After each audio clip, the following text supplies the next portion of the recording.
আরেকটা মামলা আমি করব, সেটা হচ্ছে যে জাতির পিতা বঙ্গবন্ধু শেখ মুজিবুর রহমানের 32 নম্বরের বাড়ি যে ভাঙা হয়েছে, কয়েকবার ভাঙা হয়েছে, এবং সেটা ভেঙে, ওটা তো এখন বাড়ি না, এটা একটা একটা একটা মিউজিয়াম, এবং সেখানে যে দুষ্প্রাপ্য আপনার যে সমস্ত ডকুমেন্ট ছিল, যে সমস্ত এভিডেন্স ছিল, সেটা কার ইন্ধনে, দেশি বিদেশি কার ইন্ধনে সেটা বারবার ভাঙা হলো, এবং অন্তর্বর্তী সরকারের কারা ভেতর থেকে এটাকে হতে দিলেন, কারণ সেখানে পুলিশ সেনাবাহিনী কেন গেল। বাংলাদেশে এই ইউনূস অ্যান্ড গং, তাদের বিচার হওয়া উচিত কয়েকটা কারণ। প্রথমত হচ্ছে আপনার, আমরা যেটা তথ্য পাচ্ছি, 133টা অধ্যাদেশ জারি করা হয়েছে, এবং 133টা অধ্যাদেশ একটা 18 মাসে, এটা অস্বাভাবিক একটা বিষয়। এবং আমি 4-5 দিন আগে বিবিসির একটা প্রতিবেদনে দেখলাম যে 133টা অধ্যাদেশের মধ্যে 132টা অধ্যাদেশই অনিশ্চয়তার মধ্যে। এবং তারা, আমরা মানে সংবিধানে আমরা যেটা দেখি যে আপনার একটা সংসদীয় পদ্ধতির যে সরকার প্রচলিত আমাদের দেশে, তখন আপনার অধিকাংশ সময় পার্লামেন্টের নানা সেশন থাকে, পার্লামেন্টের অনেক সময় সেশন থাকে না, এবং পার্লামেন্ট যখন আপনার তার সেশনে থাকে না, তখন যদি জরুরি ভিত্তিতে কোনো আইন করা প্রয়োজন হয়, তাহলে পরে রাষ্ট্রপতিকে অধ্যাদেশ জারি করার ক্ষমতা দেওয়া হয়েছে। কিন্তু এই অধ্যাদেশ জারিরও কিন্তু কয়েকটা শর্ত আছে, যে আপনি অধ্যাদেশের মধ্য দিয়ে এমন কোনো আইন করতে পারবেন না যেটা সংসদ তার আইন তৈরির ক্ষমতা দিয়ে করতে পারে না। মানে সংসদ তার যে লেজিসলেটিভ পাওয়ার, সেইটার অধীনে যে আইন করতে পারে না, আপনি অধ্যাদেশের মাধ্যমে এমন কিছু আপনি জারি করতে পারবেন। দ্বিতীয়ত হচ্ছে, আপনি অধ্যাদেশের মাধ্যমে এমন কিছু করতে পারবেন না যেটা দিয়ে সংবিধান সংশোধন করা যায়, সংবিধান কোনোভাবে লঙ্ঘন হয়। তো আপনি দেখেন যে রেফারেন্ডামের যে মানে আপনার জুলাই সনদের যে আদেশ, মানে প্রথমত রাষ্ট্রপতি তো আদেশ জারি করতে পারেন না, অধ্যাদেশ পারেন, সুতরাং সেটা হয়েছিল আদেশ, সেটা একদম ইলিগাল এবং আনকনস্টিটিউশনাল। এবং আপনি অনেক অধ্যাদেশের মধ্য দিয়ে আমরা যে দায় মুক্তির বিষয়টা দেখেছি, সেটা কিন্তু অধ্যাদেশের মাধ্যমে কোনোভাবেই করা যায়। এবং এই যে আপনার ইউনূস সাহেবের যে অসাংবিধানিক অবৈধ যে সরকার, প্রথমত সরকারটা গঠিত হয়েছিল ডক্ট্রিন অফ নেসেসিটি, মানে 5ই আগস্টের পরে কোনো প্রধানমন্ত্রী নেই, সরকার নেই, এখন দেশটা কে পরিচালনা করবে। এবং তখন কিন্তু বাংলাদেশের একদম নিরঙ্কুশ মানুষ, তারা বলেছিল যে ডক্ট্রিন অফ নেসেসিটির ওই আইনের ওই তত্ত্বের অধীনে এই সরকার গঠিত হোক। কিন্তু 3 থেকে 6 মাসের ভিতরে যা শুরু করলেন তারা, তাতে করে কিন্তু মানুষ খুব বিরক্ত হয়ে গেল। তারপরে আমরা দেখলাম ডক্টর শেখ হাসিবুর রহমান কার্জন, এদের বিচারটা করবে কে? মনে করেন যে মামলা আপনি করলেন, আপনি আদৌ আসলে করতে চান, মানে কোনো ধরনের মামলার করার প্রস্তুতি নিচ্ছেন? একটু যদি জানাতেন দর্শকদের, মানে সে ধরনের কোনো ইচ্ছা আছে কিনা। আমার মনে হয় যে আমাদের ইচ্ছা তো আছেই। আমি যেটা চাই যে আপনার বিভিন্ন শ্রেণী পেশার যারা ভুক্তভোগী, কারণ আপনার গত 18 মাসে কিন্তু হাজার হাজার মানুষ নানাভাবে, কেউ মব সন্ত্রাসের শিকার হয়েছেন, কারো বিরুদ্ধে মিথ্যা মামলা হয়েছে, কারো চাকরি চলে গিয়েছে। তো এই যে আপনার মানে হাজার হাজার মানুষ যে ভিকটিম হয়েছে, এমনিতেই মামলা হবে। আর আমরা যদি মামলা করি, তাহলে আমরা একটা গ্রুপ অফ প্রফেশনালস, হ্যাঁ, বিভিন্ন শ্রেণী পেশার মানুষ, আমরা কিছু নির্দিষ্ট বিষয়ে আমরা কিন্তু মামলা করি। একটা আমি বললাম 133টা, দ্বিতীয়ত হচ্ছে 106 অনুচ্ছেদ। 106 অনুচ্ছেদে যে রেফারেন্সটা নেওয়া হয়েছে, অন্তর্বর্তী সরকারের পক্ষ থেকে তার আইনে উপদেষ্টা বলেছিলেন যে এটা আপনার রাষ্ট্রপতির কাছ থেকে আনা হয়েছে, এবং আপনার সুপ্রিম কোর্ট সেটা দিয়েছে। কিন্তু আমরা পরবর্তীতে সেনাবাহিনী কর্তৃক যে তালিকাটা প্রকাশিত, যে সেনানিবাসে কারা কারা ছিলেন, সেখানে আমরা দেখলাম যে সাবেক প্রধান বিচারপতি ওবায়দুল হাসান এবং আরেকজন অ্যাপিলেট ডিভিশনের বিচারপতি এনায়েতুর রহিম, তারা সেনাবাহিনীতে ছিলেন। এবং সেই প্রশ্নটা উঠেছে 106-এর যে রেফারেন্সটা কে সই করবে, এবং সেই প্রশ্নটা উঠেছে খুব মানে প্রচন্ড ভাবে, শক্তিশালী ভাবে, এবং এই জালিয়াতিটা কে করেছে। এবং আপনি দেখেন যে সুপ্রিম কোর্টের প্রধান বিচারপতি সহ অ্যাপিলেট ডিভিশনের 5 জন বিচারপতিকে মব করে অপসারণ করা হয়। তারপরে আপনার 2024 সালের 16ই অক্টোবর বৈষম্য বিরোধী ছাত্ররা, তারা আপনার দলবাজ, দুর্নীতিবাজ, ফ্যাসিস্টের দোষর বিচারকদের পদত্যাগ করতে হবে, এবং তার পরের দিন আপনার 12 জন বিচারককে তাদের মানে তাদেরকে বলা হলো তাদেরকে আর কোনো বেঞ্চ দেওয়া হবে। এবং আর কি কি বিষয় আপনারা চিন্তা ভাবনা করছেন? তো মামলা এই যে আপনার মানে অনেকগুলো বিষয় যে এখানে এসছে, আপনি মব ভায়োলেন্স, মানে মব যে ভায়োলেন্স হয়েছে সেটা হচ্ছে হাইকোর্টের বিচারপতি, বিশ্ববিদ্যালয়ের শিক্ষক, তারপরে আপনার রাজনৈতিক নেতা। আপনি যদি আপনার কেউ দুর্নীতি করে, যদি কেউ অন্যায় করে, যদি কেউ তার চাকরি বিধি লঙ্ঘন করে, তাহলে পরে আপনি সেই তার বিচার করেন। কিন্তু আপনি গড়পড়তা মানে 100 মানুষ, 200 মানুষ, 500 মানুষ তাদেরকে আপনি বলে দিলেন এটা ছিল স্বৈরাচারের দোষর। এবং আপনি দেখেন যে 2024 সালের 16ই অক্টোবর, না 2000 আপনার 2025 সালের 10ই জুলাই আপনার 18 জন বিচারককে, জুডিশিয়াল সার্ভিস কমিশনের 18 জন বিচারককে বাধ্যতামূলক অবসর দেওয়া হয়। এখন এই যে 18 জন বিচারক, মানে এরা বিসিএস পরীক্ষা দিয়ে বিচারক হয়েছেন। এখন আপনি একজন বিচারক, একজন পুলিশ কর্মকর্তা, একজন শিক্ষক, একজন সাংবাদিক, আপনি তো তাদেরকে যে স্বৈরাচারের দোষর ছিল কিংবা ওই দলের সমর্থক এই ট্যাগ দিয়ে তো আপনি তাকে মানে পদচ্যুত করতে পারেন না। আপনার বিভিন্ন শ্রেণী পেশার ভিতরে কেউ আওয়ামী লীগের সমর্থক, কেউ বিএনপির সমর্থক, কেউ জামাতের সমর্থক, কেউ কমিউনিস্ট পার্টির সমর্থক, আপনি তো অমুক দলের সমর্থক হওয়ার কারণে কাউকে তো আপনি ব্যবস্থা নিতে পারেন না যদি সে দুর্নীতি দুর্নীতি এবং বিদেশি কোম্পানিগুলোর সঙ্গে এক ধরনের দেশের স্বার্থ বিরোধী চুক্তি, এসব বিষয় নিয়েও তো নানান ধরনের আলোচনা হচ্ছে, এবং উপদেষ্টাদের যে হাজার হাজার কোটি টাকা দুর্নীতি বা বিদেশ টাকা পাচার, এগুলো তো নানানভাবে আলোচিত হচ্ছে। সেসব বিষয়ে কি কোনো চিন্তা ভাবনা, মানে আপনার কোনো ধরনের কোনো চিন্তা ভাবনা আছে কিনা? হ্যাঁ, আমরা ধরেন একটা গ্রুপ অফ প্রফেশনালস আমরা কয়েকটা জায়গাতে মামলা করতে পারি আলাদা আলাদা। একটা হচ্ছে সংবিধান লঙ্ঘন, আর একটা হচ্ছে যে আপনার যে রাষ্ট্রীয় সার্বভৌমত্ব বিপন্ন করা, আর একটা হচ্ছে যে আপনার যে এই আপনার যে সমস্ত চুক্তি হয়েছে ইউনূস সাহেবের সময়, যে সমস্ত চুক্তি হয়েছে ইউএস এর সাথে, সেগুলোকে চ্যালেঞ্জ করে আমরা হাইকোর্ট ডিভিশনে আমরা যেতে পারি। আহ, রাষ্ট্রপতি মোহাম্মদ শাহাবুদ্দিন সাহেব যে ইন্টারভিউ দিয়েছেন কালের কণ্ঠে, সেখানে বেশ কিছু বিষয় উঠে এসেছে যেগুলো আমাদের কিছুটা জানা ছিল, কিছুটা অস্পষ্টতা ছিল। যেমন উনি স্পষ্ট করে বলেছেন যে সাবেক একজন বিচারপতির কাছে তার অপসারণের পর যেন তিনি দায়িত্ব নেন, একজন সাবেক বিচারপতি, সেজন্য তার কাছে একজন উপদেষ্টা ছুটে গেলেন। সেই উপদেষ্টাকে আমরা নানান ভাবে শুনে আসছিলাম, ডক্টর আসিফ নজরুল সম্ভবত সাবেক প্রধান বিচারপতির কাছে ছুটে গেছেন যে তাকে দায়িত্ব নিতে হবে, প্রধান উপদেষ্টা পদে আসতে হবে। আবার বিদেশি মিশন গুলো থেকে রাষ্ট্রপতি, আমাদের যে এক্সিস্টিং রাষ্ট্রপতি, তার ছবিগুলো নামিয়ে ফেলার নির্দেশ দেওয়া হলো একজন উপদেষ্টার মাধ্যমে। তিনি দেশে এসে আবার হই হুল্লোড় শুরু করলেন, পুরো গভর্নমেন্টকে এর সাথে জড়িয়ে ফেললেন। রেজওয়ানা হাসান, যার নাম আমরা জানতে পেরেছি, এই ব্যক্তিগুলো যে প্রভাব প্রতিপত্তি তারা অ্যাপ্লাই করছিল, পুরো রাষ্ট্র কাঠামোকে অস্থির করে ফেলছিলেন অনেকে অভিযোগ মতে। আহ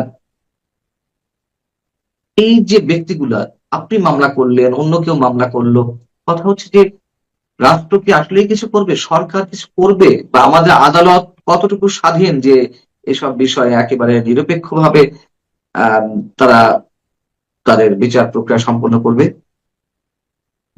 সরি টু সে, আমি নিজেও ঢাকা বিশ্ববিদ্যালয় আইন বিভাগের একজন শিক্ষক। আমি এখানে শিক্ষার্থী ছিলাম সেই 1989-90 সাল থেকে এখন পর্যন্ত ঢাকা বিশ্ববিদ্যালয়ে, মানে প্রথমে শিক্ষার্থী ছিলাম, তারপরে শিক্ষক।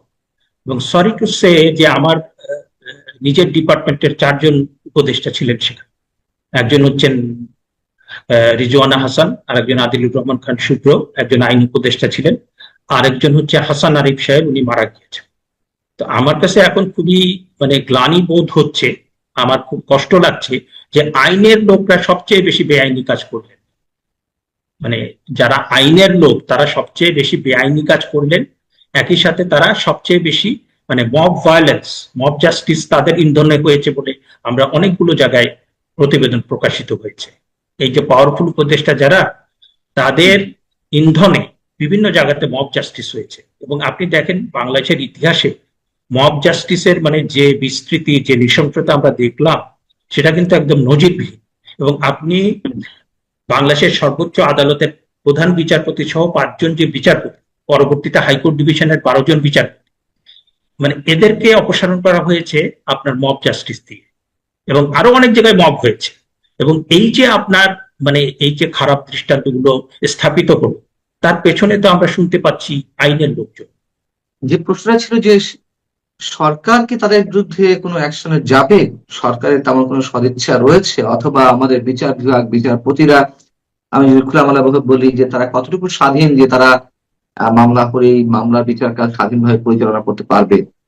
মানে বিচার আসলে কতটুকু মানুষ পাবে? মামলা না হয় করলেন কেউ কেউ, কিন্তু বিচার, প্রকৃত বিচার কতটুকু পাওয়া যাবে? এখন ধরেন যে সরকার নিজে উদ্যোগী হয়েও অনেক কিছুই করতে পারে। আবার কেউ যদি সরকারের কাছে আপনার আবেদন করে কিংবা সরকারের কাছে দাবি জানায় কিংবা আপনার উচ্চ আদালতে গিয়ে মামলা করে, সেক্ষেত্রেও পারে। আপনি দেখেন যে আমাদের এখন মাননীয় স্বরাষ্ট্র মন্ত্রী সালাউদ্দিন সাহেব, উনি কিন্তু এক সপ্তাহের ভিতরে, মানে ক্ষমতা নেওয়ার 2-3 দিনের ভিতরে তিনি বলেছেন বাংলাদেশে আর কোনো মব ভায়োলেন্স চলবে না, এবং তিনি বলেছেন যারা মব ভায়োলেন্সের শিকার হয়েছেন তারা সবাই মামলা করে। এবং আপনি দেখেন যে ওই আওয়ামী লীগ সমরের আওয়ামী লীগ সরকারের আমলে যে সমস্ত মিথ্যা মামলা হয়েছিল এবং আপনার এই গত অন্তর্বর্তী সরকারের আমলে যে হয়রানিমূলক মামলা হয়েছিল, তিনি বলেছেন এটার তালিকা। তো এইটা তো সরকার নিজে উদ্যোগী হয়ে অনেক কিছু করতে পারে। আবার যদি সেটা সরকার না করে, তাহলে সরকারের কাছে যদি আবেদন করা হয় কিংবা আপনার কেউ যদি, যেমন ইতিমধ্যে রেফারেন্ডামকে চ্যালেঞ্জ করে একটা রিট হয়েছে, হ্যাঁ, তো এইটা তো নানা পদ্ধতি আছে, নানা পদ্ধতি আছে, এবং সেটার মধ্য দিয়ে কিন্তু, এবং আমি যেটা বলেছি যে প্রথমত 133টা অধ্যাদেশ, 133টা অধ্যাদেশের যে legality of the 133 ordinances which were promulgated by the regime of interim government, সেইটার বৈধতা চ্যালেঞ্জ করে একটা রিট হতে পারে। এবং সেইখানে এই অধ্যাদেশগুলোতে কোথায় দায় মুক্তি দেওয়া হয়েছে, 3বার দায় মুক্তি দেওয়া হয়েছে। হ্যাঁ, 2টো অধ্যাদেশ আর একটা নির্বাহী আদেশ। তো আপনার এই ছাত্র জনতার গণ অভ্যুত্থানের সময় কি এমন ঘটেছিল যে 3বার দায় মুক্তি দিতে হচ্ছে? 90-এর যে গণ অভ্যুত্থান হয়েছে, 69 সালে গণ অভ্যুত্থান হয়েছে, সেখানে তো দায় মুক্তির প্রশ্ন আসেনি। তারা কি রাষ্ট্রীয়, মানে তারা নাশকতা করেছেন, তারা কি পুলিশ হত্যা করেছেন, তারা কি এমন কিছু করেছেন যেটা দায় মুক্তির প্রয়োজন হলো? আমরা তো অনেক গণতান্ত্রিক আন্দোলন দেখেছি, কোন আন্দোলনে তো দায় মুক্তির প্রয়োজন হয়। আমি তো আরেকটা মামলা আমি করব, হ্যাঁ, আরেকটা মামলা আমি করব। সেটা হচ্ছে যে জাতির পিতা বঙ্গবন্ধু শেখ মুজিবুর রহমানের 32 নম্বরের বাড়ি যে ভাঙা হয়েছে, কয়েকবার ভাঙা হয়েছে, এবং সেটা ভেঙে, ওটা তো এখন বাড়ি না, এটা একটা একটা একটা মিউজিয়াম, এবং সেখানে যে দুষ্প্রাপ্য আপনার যে সমস্ত ডকুমেন্ট ছিল, যে সমস্ত এভিডেন্স ছিল, সেটা কার ইন্ধনে, দেশি বিদেশি কার ইন্ধনে সেটা বারবার ভাঙা হলো, এবং অন্তর্বর্তী সরকারের কারা ভেতর থেকে এটাকে হতে দিলেন, কারণ সেখানে পুলিশ সেনাবাহিনী কেন গেল, সেটার বিষয়ে আমি কিন্তু একটা মামলা। আমি একটু আপনাকে জানতে চাচ্ছিলাম যে এই যে প্রসিকিউশন টিম, সেই প্রসিকিউশন টিমের কার্যধারা নিয়ে, তাদের আর্গুমেন্ট, তাদের সাক্ষ্য সুবাদ নিয়ে নানান ধরনের প্রশ্ন প্রথম থেকেই ছিল আন্তর্জাতিক অপরাধ ট্রাইব্যুনালে। তো আমরা দেখলাম যে অ্যাডভোকেট তাজুল ইসলাম, যে চিফ প্রসিকিউটর, তাকে তার পদ থেকে সরিয়ে দেওয়া হলো, নতুন চিফ প্রসিকিউটর নিয়োগ দেওয়া হলো। এর আগে পরে তাদের বিরুদ্ধে নানান ধরনের অভিযোগ উঠছে, যেমন চৌধুরী আব্দুল্লাহ আল মামুন, সাবেক আইজিপি, শেখ হাসিনার বিরুদ্ধে রাজসাক্ষী হয়েছেন, তার কাছ থেকে নাকি অঢেল পরিমাণ টাকা নিয়ে তাকে রাজসাক্ষী করা হয়েছে, তাকে খালাস দিয়ে দেওয়ার জন্য।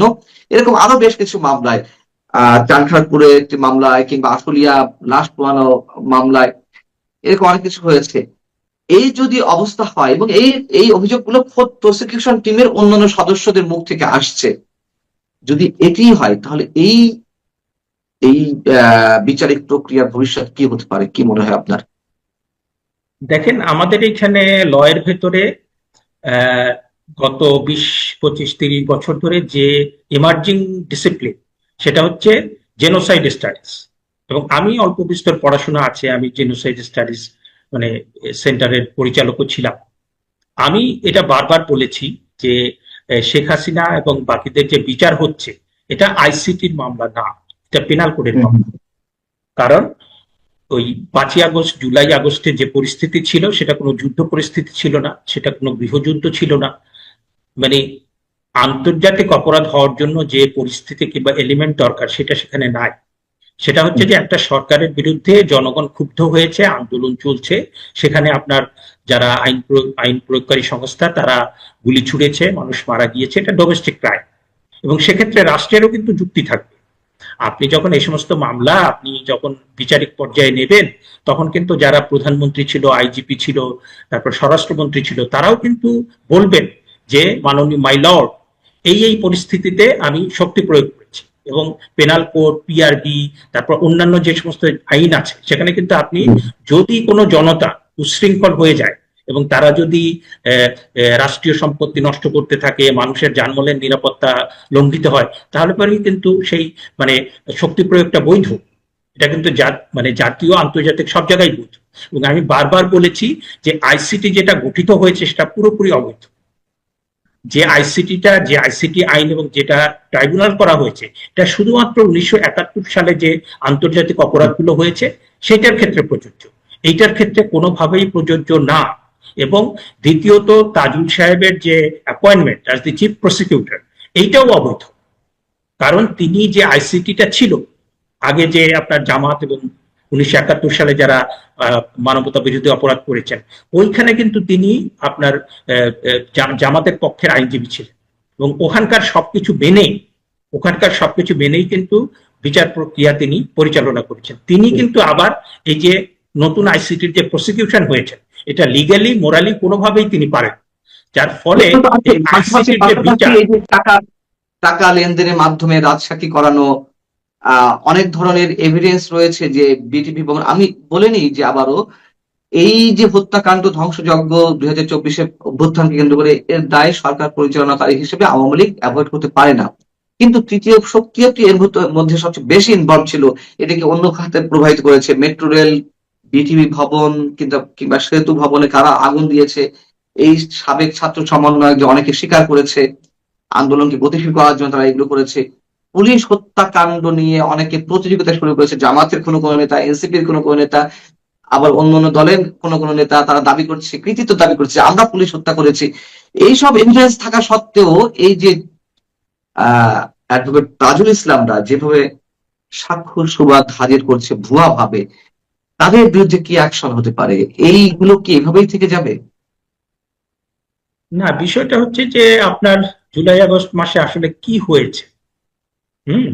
পুলিশ, র্যাপিড অ্যাকশন ব্যাটালিয়ন, তাদের গুলিতে কতজন মারা গিয়েছে, আর যারা তথাকথিত আন্দোলনকারী জঙ্গি মানে দেশীয় বিদেশি আন্তর্জাতিক জঙ্গিদের নিয়ে এসে তারা কতজনকে হত্যা করেছেন, এবং সেই সমস্ত হত্যাকাণ্ডের দায় সাবেক প্রধানমন্ত্রী এবং স্বরাষ্ট্রমন্ত্রীর উপর চাপানো হয়েছে, এবং কার দায় কতটুকু, কোথায় কি ঘটেছে, পুরো বিষয়টা আমরা জানতে চাই।